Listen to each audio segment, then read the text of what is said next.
This is my new guitar. This is Danelectro 59X.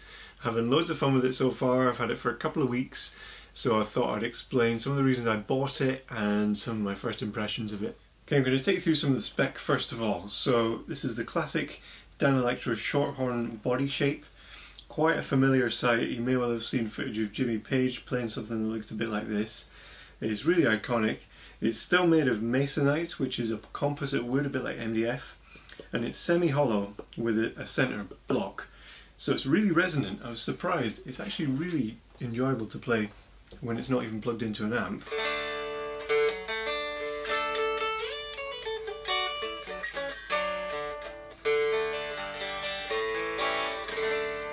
Really resonant, so I imagine at high volumes could get a bit of nice harmonic feedback coming through, but obviously not too much because it hasn't got F holes or anything like that.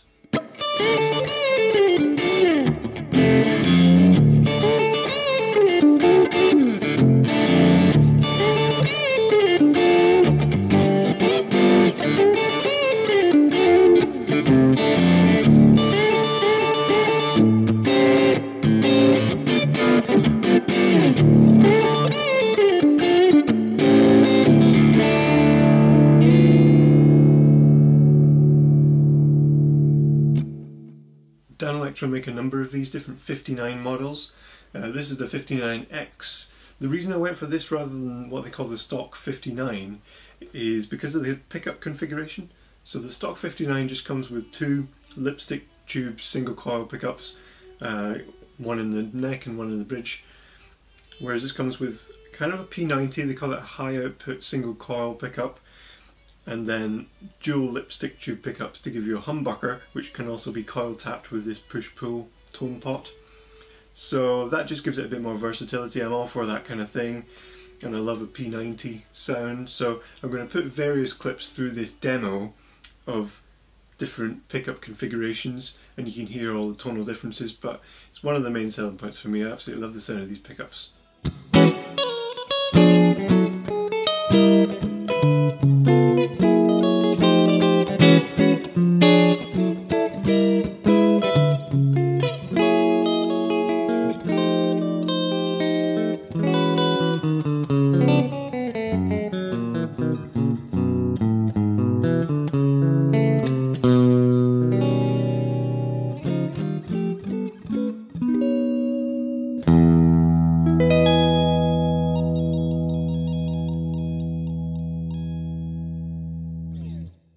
This is the hardtail version. I believe they do a tremolo version as well called the 59XT.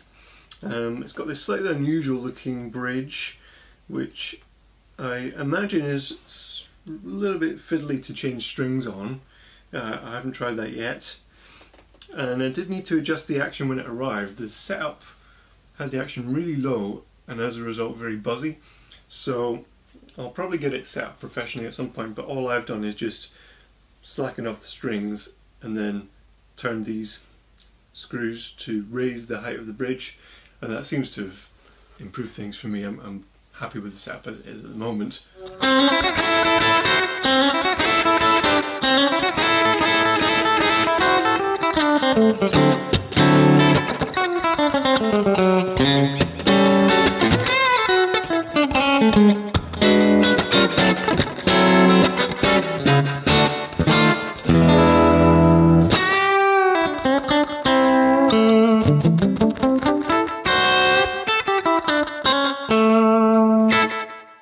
Cool about headstock. Don't think I need to say very much about that. Let's just look at it and appreciate it.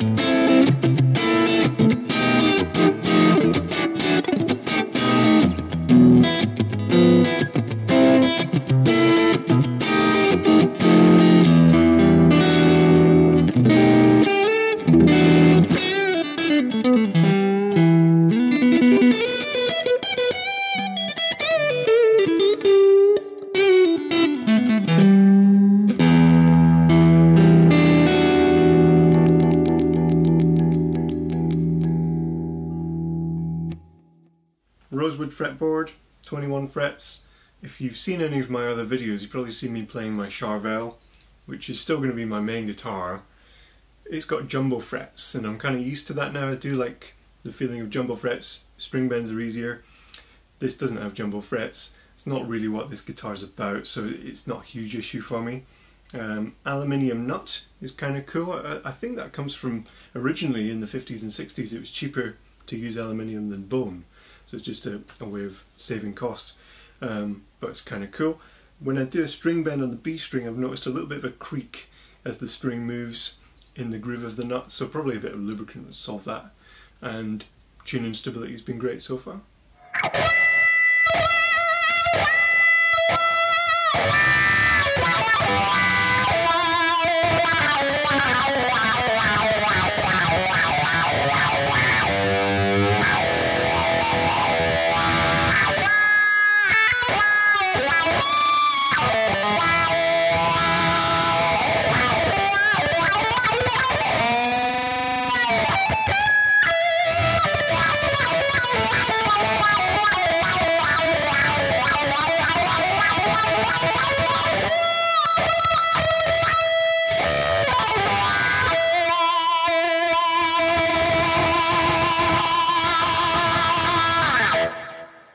Okay, I'm going to run through what I think are a few of the limitations of this guitar, and first of all I want to caveat this by saying these are things that you should know if you're thinking of buying one.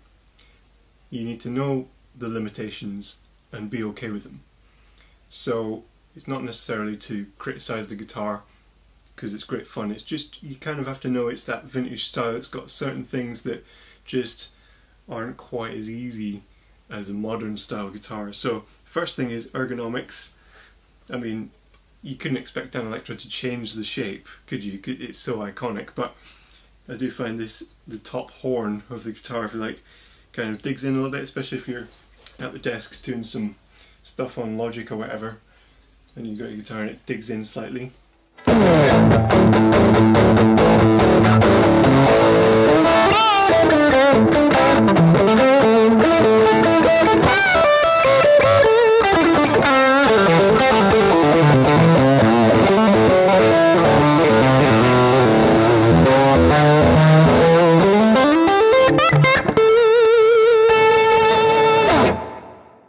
Upper fret access is somewhat difficult, partly because the way the bottleneck joins the body, and it's very abrupt, so if you're anywhere, say from about 15th fret upwards, then your hand is actually on this joint, and then the cutaway doesn't really give you enough access to that top 21st fret to be comfortable. So it's fine, you can still play on those frets. I certainly have been, but again, it's not like playing a modern Charvel or Ibanez or whatever.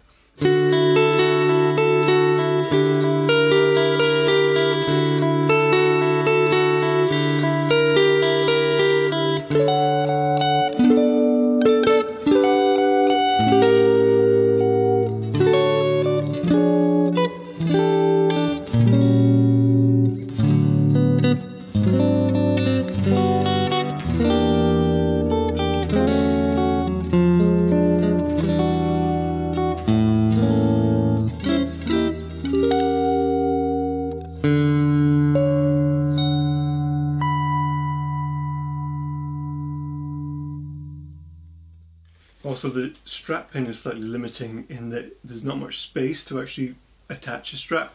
I've taken to using one of these leather ones that has this thinner part because that fits more easily onto here, like that. Whereas if I was using the other end, or a strap that was just this size overall, then it's going to be getting in the way, and then imagine upper fret access is even more limited then.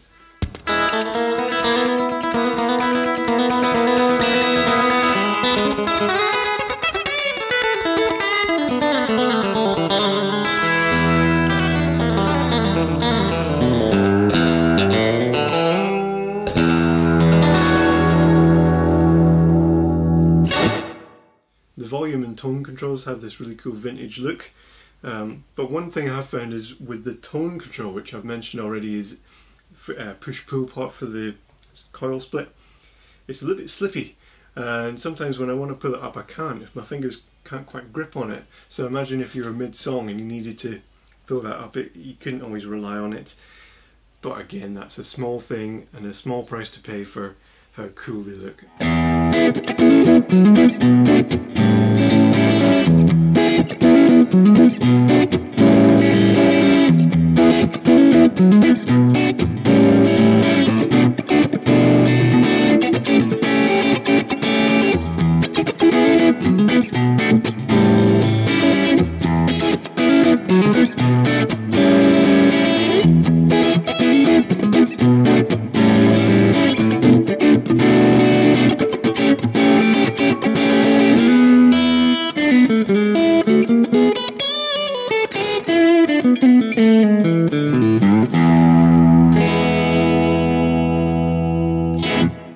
Alright, so having been totally honest about the limitations, I'm going to say none of that actually matters to me whatsoever.